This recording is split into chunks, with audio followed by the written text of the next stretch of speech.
Umroh bareng ANB, beribadah dengan ilmu.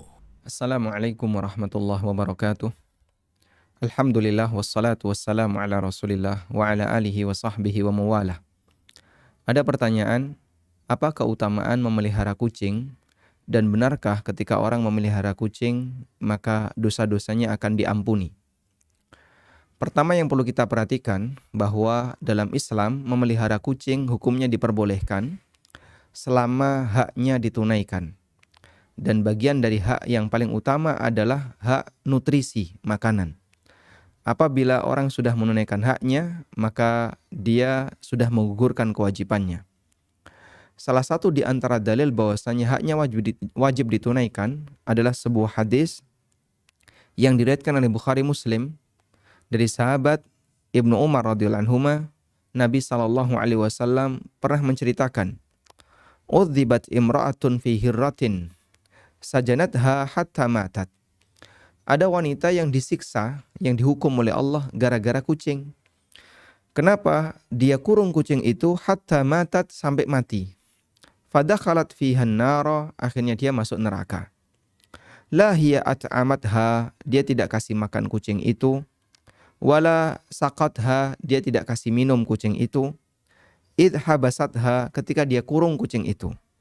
Wala hiya tarakatha ta'kulu min khasyasil ardi, dan kucing itu juga tidak dilepas sehingga dia bisa makan serangga-serangga yang ada di permukaan bumi.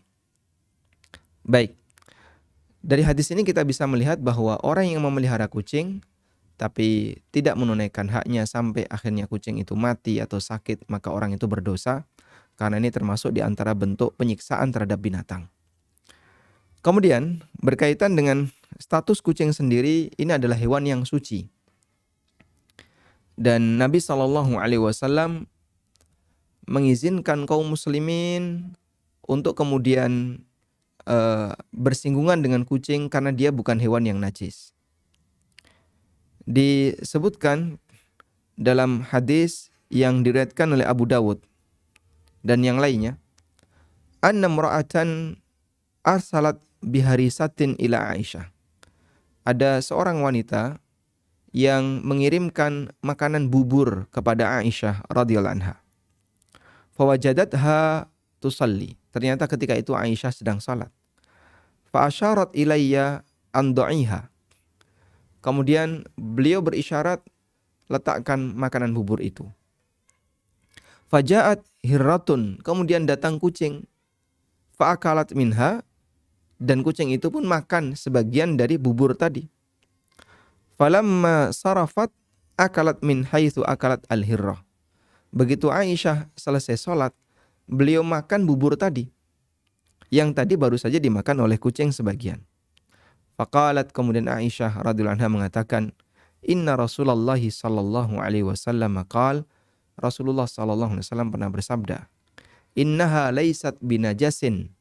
Innama hiya minat tawafina alaikum." Sesungguhnya kucing itu bukan binatang yang najis. Kucing adalah binatang yang tawafina alaikum, yang sering berkeliaran di sekitar kalian. Wa qad ra'aitu Rasulullah sallallahu alaihi wasallam yatawaddau bi fadliha. Dan aku pernah melihat Rasulullah sallallahu alaihi wasallam berwudu dengan menggunakan air sisa yang pernah diminum oleh kucing. Baik. Sehingga ini menunjukkan bahwasanya beliau juga bersinggungan dengan kucing. Rasulullah SAW bersinggungan dengan kucing. Demikian pula istri beliau Aisyah radhiyallahu anha. Selanjutnya, apa keutamaan merawat kucing? Ada hadis yang menyebutkan keutamaan berbuat baik kepada binatang secara umum.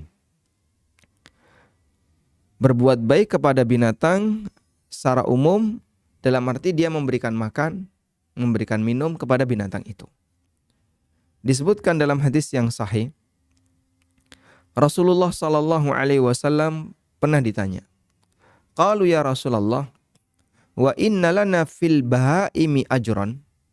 Apakah kami akan mendapatkan pahala fil bahaim ketika kami berbuat baik kepada binatang?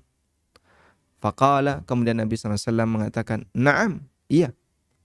Fi kulli dhati kabidin radbatin ajrun."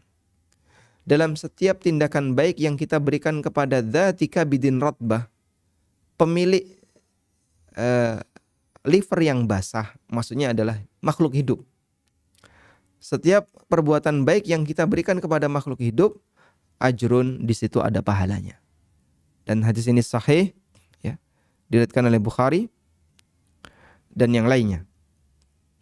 Sehingga ketika seorang muslim dia berbuat baik kepada binatang secara umum, maka dia mendapatkan pahala.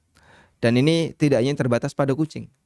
Bisa kucing, bisa kambing, atau binatang-binatang yang lainnya yang ada di sekitar kita. Maka saat Bapak Ibu punya binatang yang dirawat, kelinci kah, kucing kah, atau binatang yang lain yang Anda rawat, dan itu termasuk binatang yang halal untuk dirawat, boleh untuk dirawat, Anda ngasih makan ke dia, berbuat baik kepada dia, termasuk di antara bentuk amal saleh. Termasuk di antara bentuk amal saleh. Ada nilai pahala di sana. Baik. Karena itu dari hadis ini kita bisa mendapatkan kesimpulan bahwa keutamaan merawat kucing secara khusus, kami tidak menjumpai dalilnya. Tapi kalau kita bicara berbuat baik kepada binatang secara umum, maka berbuat baik kepada kucing masuk di dalamnya. Karena ketika Anda berbuat baik kepada kucing dengan ngasih makan atau ngasih tempat dia istirahat dan seterusnya, Anda akan mendapatkan pahala. Kalau kucing secara khusus apakah ada? Wallahu alam. Kami tidak mengetahui dalilnya. Sehingga kalau disebutkan di sana bisa mendatangkan rizki atau menghapus dosa, memasukkan ke dalam surga dan seterusnya, mohon maaf kami sama sekali tidak menjumpai dalilnya. Dan bagi orang yang mengatakan seperti ini, siapa yang merawat kucing akan mendatangkan rizki, akan menghapus dosa, akan memasukkan dia ke dalam surga dan seterusnya, dia harus mendatangkan dalil.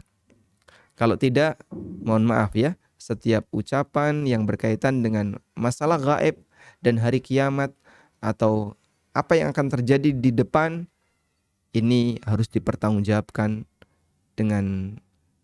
dipertanggungjawabkan di hadapan Allah. Kalau dia tidak punya hujjah, maka bisa jadi masuk dalam kategori rajman bil ghaib, menebak-nebak hal yang gaib, dan itu dalam Islam dilarang. Demikian, wassallallahu ala nabiyyina Muhammadin wa ala alihi wa sahbihi wasallam, wa akhiru da'wana anil hamdulillahi rabbil alamin.